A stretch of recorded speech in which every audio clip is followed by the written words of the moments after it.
Over the years, I've noticed that some providers will use stress as an explanation for the symptoms that a patient may be going through. A good example of that is chest pain. There are times that we get dispatched with a chest pain call. We get on scene, we ask a bunch of good questions, and we realize that the patient's been going through a lot of stress. I've noticed that some providers will oftentimes not actually treat the chest pain appropriately per protocol because we believe that, well, the stress is just causing all these symptoms.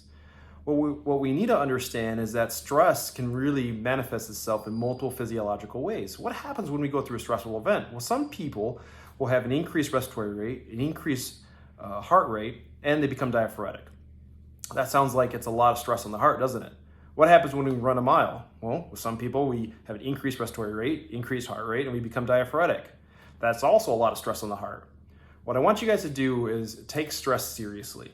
When we get to a chest pain call and we understand and we realize that the patient is going through a lot of stress, that's great. It's good to know that kind of information so we can empathize with the patient, and that's good for patient care.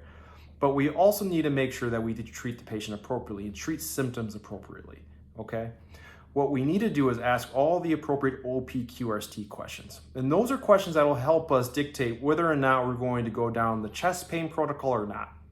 So what are those questions? Well, O is the onset.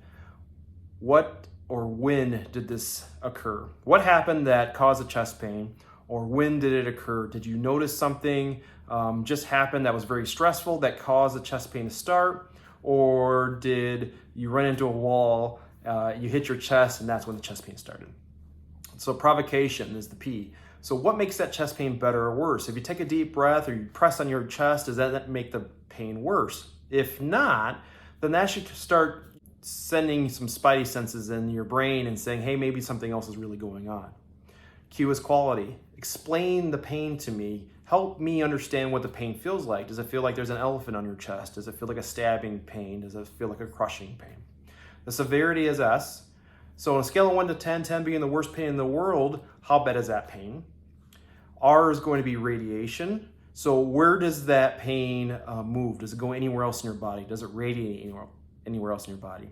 Does the pain seem to go up into your jaw, into your left arm, or is it pretty much stationary right here in the front of your chest? And T is going to be time. So how long has this been going on? And also, does it come and go? Does it come in waves? Those are all important questions that we need to be asking for not just chest pain calls, but especially chest pain calls, okay? And despite the fact that the patient may be going through a lot of stress, we need to make sure that we treat the patient appropriately and go down the cardiac chest pain protocol if we believe that that's what might be going on. This has been another Plainfield Medical Minute. Thanks for joining me.